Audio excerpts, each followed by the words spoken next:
Si Sassou veut se maintenir, de manifester. Des manifestations pacifiques. Tout comme on l'a fait quand ils ont été au pouvoir. De 92 à 97, il y a eu une manifestation pacifique. Personne ne les a interdits. Alors pourquoi demain, ça serait le contraire? Donc ne vous inquiétez pas. En tout cas, l'UPADS et tous les partis d'opposition sont en forme de bataille, mais une bataille pacifique, de dialogue, de concertation, pour qu'en 2016, il n'y aura pas 36 solutions, c'est l'alternance politique. Sassou a fait son temps, il faut qu'il passe le témoin. Il n'est pas plus congolais qu'un autre, il n'est pas plus politicien qu'un autre, il ne mérite pas d'être président plus qu'un autre. Tout le Congolais, c'est ça la Constitution, peut être candidat à l'élection présidentielle, il suffit qu'il remplisse les conditions. Il ne peut pas rester là à vitam aeternam, tout simplement parce qu'il serait l'élu. Non, personne n'est élu. Si nous sommes 4 millions, 4 millions de possibilités pour donner à tout le monde pour être à ce niveau-là. Tout ce que nous demandons, c'est des gens sérieux, capables de gérer le pays, mais aussi de rendre des comptes. Il faut mettre en place un système où les gens rendent des comptes, où on contrôle l'action politique. La société civile doit se mobiliser autour de ça. Parce que sinon, évidemment, c'est comme ça que historiquement des civilisations disparaissent. Non pas que le territoire congolais va disparaître, mais on va tellement accumuler des incompétents au pouvoir qu'au final, quand on dira le Congo, ça deviendra comme les chansons, les légendes, les histoires qu'on peut lire ou regarder à gauche et à droite. Donc, en tout cas, je vous remercie de m'avoir écouté. Okay. Oui, ça mérite des acclamations, chers camarades. Camarade Premier Secrétaire, merci beaucoup pour ce brillant exposé. Et je ne doute pas un seul instant que de cet exposé va jaillir certainement ou susciter quelques questions de la part de l'auditoire. Chers camarades, vous aurez tout à l'heure le temps de poser les quelques questions que vous avez. Puisque nous avons ici au Présidium la présence d'un membre du bureau de la coordination de l'UPADS France, Europe-Amérique, nous allons lui laisser la parole. Certainement, il a quelque chose à partager avec nous. Camarade. Merci, cher frère. Je n'ai rien à partager avec vous. Je vais juste apporter deux petites corrections ou deux compléments d'information. Le premier secrétaire parlait justement des nominations depuis 1969 sous le PCT. En fait, c'est des nominations hasardeuses parce que c'était le parti qui dirigeait l'État. Celui qui était le membre du parti qui criait fort, ben, on le nommait chef de district et il n'a jamais été formé pour ça. Résultat des courses, ben, c'est le chaos. C'est la première chose. La deuxième, surtout, le discours de la Baule, mettez-le en rapport ou en parallèle avec la perestroïka. Sans ce qui s'est passé en URSS, le président Mitterrand n'aurait jamais dit au président africain, bon, mais il faudrait que vous démocratisez vos systèmes. Hein, ne vous faites pas d'illusions. Ce n'était pas dans la réflexion des politiques françaises. Les politiques françaises, c'est les présidents, d'ailleurs il le disait, hein, c'est la stabilité. Voilà. Nous avons des présidents qui assurent la stabilité pour les intérêts français. Il a fallu donc ce qui s'est passé à l'Est pour que le président Mitterrand dise que tiens, ce qui se passe à l'Est, sinon on ne prend pas le train maintenant, on risque d'être dépassé en Afrique. Autre élément important, et puis on passera certainement, je dirais quelque chose, c'est ce qui s'est passé à partir de 92. Sassou n'a jamais quitté le pouvoir. Lisez les livres de M. Tassoua. Au sortir de la guerre, Tassoua publie un livre, je crois que c'est le premier chapitre. Il montre comment ils allaient tous les soirs rencontrer Sassou à Oyo, Mazalai, Nzé, Ndalagrai, lui-même Sassou et lui-même Tassoua. Ils allaient toujours dire à Sassou, tu ne peux pas laisser le Congo comme ça, il faut que tu reviennes.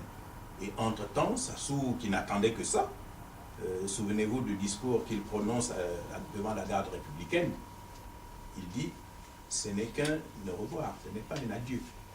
Et je surveillerai, il montrait du doigt, les officiers, je surveillerai l'évolution de chacun d'entre vous.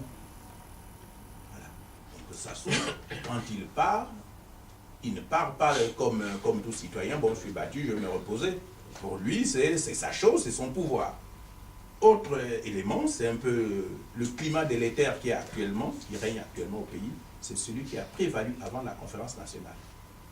Il y a eu une hémorragie des cadres du PCT qui partaient, ce qui avait affaibli Sassou, et la conférence nationale vient en quelque sorte s'asseoir sur un parti affaibli. Et là, nous sommes dans le même contexte, exactement le même contexte. Ce qui change un tout petit peu aujourd'hui, c'est la donne militaire. On ne sait pas si le chef d'état-major fera ce que M. Mokoko a fait. Mokoko a accompagné la démocratie, il a refusé de mettre les militaires dans la rue. Mais on ne sait pas si le chef d'état-major actuel le fera. Hein, on ne peut pas pour le moment lui jeter la pierre. Alors, ce que je vais ajouter comme coordination, c'est ce que nous travaillons avec l'Île-de-France et en relation avec le pays, c'est faire de la diaspora le point de départ du développement du Congo. Pourquoi? Le premier secteur venait de le dire. Ici, tous nous travaillons. Médecins, techniciens de surface, enseignants, ainsi de suite. Nous allons partir de ceux-là pour relancer tous les secteurs qui sont presque morts au Congo. En 2011-2012, j'étais au pays. Croyez-moi, j'ai discuté avec les enseignants. Sans être inspecteur, sans être prétentieux, il y a du boulot. J'ai fait un tour au CHU. Tout à l'heure, le premier secrétaire s'est indigné qu'on dise le CH tue. Je crois que le mot qui est accolé au CHU, pour devenir tu, ce mot a sa raison d'être. Les médecins qui ont été formés, aussi bien ici qu'au Congo, se préoccupent d'abord du per diem. Il faut que tu leur donnes quelque chose qui te soigne. C'est-à-dire qu'ils ont mis de côté le sermon d'Hippocrate qui dit soigne d'abord le malade, tu verras le reste après.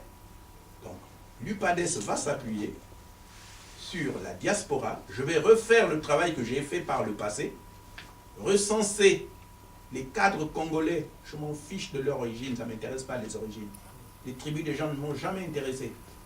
Ce qui m'intéresse, c'est la compétence. Je vais commencer à refaire ce que j'avais fait par le passé, recenser les cadres congolais et faire remonter ce fichier-là au pays. Voilà, tout simplement. Pour que demain, qu'on utilise ces cadres correctement. Les médecins, ils peuvent travailler et montrer à ceux qui sont restés au pays comment on travaille. Peut-être qu'ils ont oublié comment on travaille. Les enseignants iront au pays, encadrer les enseignants qui sont sur place. Ils en auront besoin. Les enseignants ici le savent. Il y a des formations de façon permanente toute l'année. Les enseignants font des formations. Tout le temps. Pourquoi on ne le ferait pas pour nous au Congo? Donc l'UPADES va partir justement de cette diaspora pour relancer le Congo. Bien, comme disait le premier secrétaire, et je le dis toujours, appropriez-vous des partis politiques. Ne soyez pas apolitique. Ma mère me disait, ça, le politique, Babaké Fouagé. Et surtout que dans la famille, on a un oncle qui allait tout le temps en prison. Alors ma mère souvent disait, tu vois, mon frère est en prison, ça, la politique, ça, le politique. Mais ne vous occupez pas de ça. Appropriez-vous des partis politiques. C'est nous, justement, qui allons faire évoluer ces partis politiques. Le discours que M. Boa est en train de tenir, il ne faut pas croire que ça passe comme ça. Même au niveau du PCT, il y a des gens qui sont en train de réfléchir. Appropriez-vous des partis politiques. Eh bien, je suis égoïste, appropriez-vous de l'UPADES. Voilà. Ça, c'était le complément. Alors, ce que je voudrais justement ajouter comme coordination, la coordination au-dessus de l'Île-de-France, donc je me permets de le dire sans froisser ni le premier secrétaire, ni le deuxième secrétaire, encore moins notre communicant, ben, venez aux réunions, on va restructurer ou compléter l'Île-de-France et la coordination. Je dis bien, on va restructurer, voire compléter la coordination et l'Île-de-France. De temps en temps, aller sur le site du parti. Les assemblées générales, on les annonce. Et sans me tromper, d'ici juin, nous allons restructurer à la fois la coordination et l'Île-de-France. D'ici juin. Il faut que ce soit fait. Alors, pour mademoiselle ou madame, vous êtes la bienvenue. Venez tout le temps, ça me fait plaisir. ça me fait repartir en 72. On avait des filles, mais alors des filles. Et quand s'est mis à nommer, on disait non, on va élire les femmes. Même quand elles n'étaient pas candidates, on les imposait et elles ont fini par prendre goût. Parce que nous pensons que les hommes ne sont pas toujours les meilleurs. Eh bien, nos sœurs, vous êtes les bienvenus. Voilà ce que j'avais ajouté. S'il y a des questions, on essaiera de répondre. Merci d'avoir donné cette petite occasion. Et insistez toujours, Sassou, fauteur de guerre. Il ne vous tuera pas. Sassou, fauteur de guerre. Ce n'est pas l'homme de la paix, alors là, c'est le mensonge total. Il ne vous tuera pas. Avec mon ami Martial Bouloud, on a tenu un petit papier pendant la guerre, on mettait nos noms. Je suis allé au Congo. Pas une seule fois j'ai été arrêté. Je suis allé même voir un ami à la présence plus d'une fois. Il est témoin, il m'a accompagné. Voilà qui est dit. On va essayer de détendre l'atmosphère. Parce que nous voulons que ces moments soient des moments d'échange aussi. Soient des moments d'échange. Donc nous allons pouvoir répondre aux questions. Et pour celui qui a une question, ben, la personne se présentera simplement et posera sa question le plus simplement du monde. Chers camarades, vous avez la parole. Je vais poser une question. Je me présente, je suis Sidney Paca. Je sais pas, après je vais commencer. Quand je suis l'analyse du premier secrétaire a fait tout à l'heure, moi je pense qu'en fait qu'aujourd'hui, pendant un moment donné, j'ai été apolitique. C'est quelque chose parce que j'ai eu la malchance de traverser la guerre qu'a eu le Congo. J'ai connu l'exil assez jeune en Côte d'Ivoire. Aujourd'hui, je suis en France.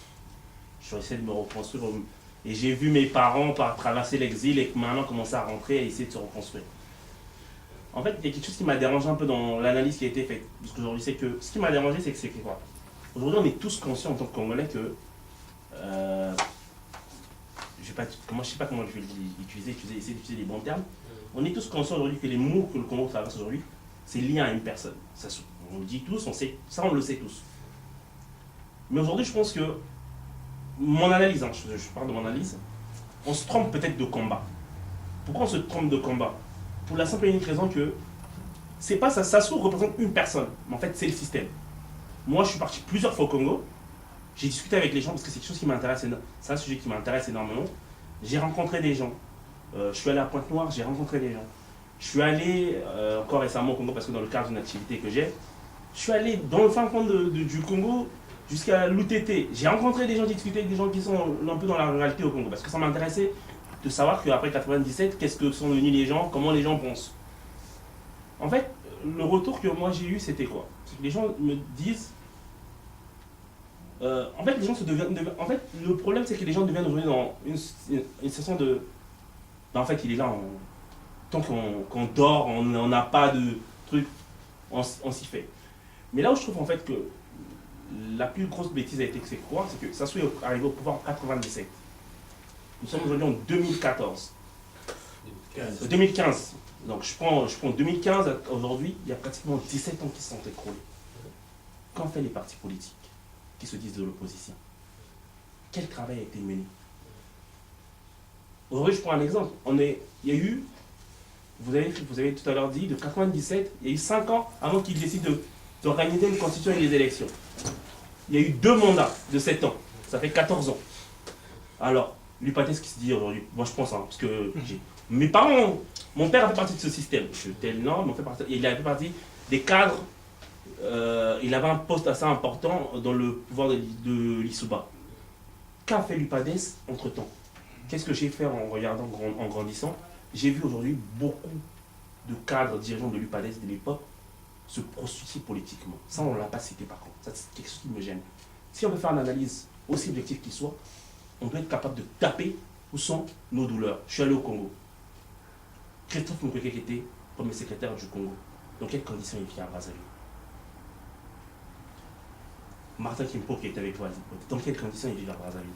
Il y a beaucoup de cadres de l'UPADES aujourd'hui qui ont été... Si on veut faire une analyse pour qu'on soit capable de grandir ou de faire changer les choses, on doit être capable de laver notre linge, notre propre linge, en le disant. Ça fait mal.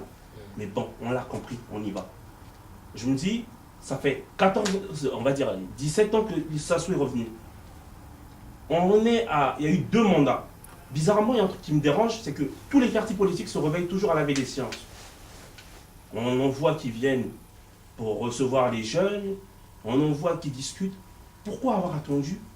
On connaît tous que ce système est corrompu. Moi, je suis allé au Congo. Je vais répondre, puis je laisserai la parole au premier secrétaire. Sur la prostitution des cadres, je vais commencer par là. Votre interrogation est pertinente.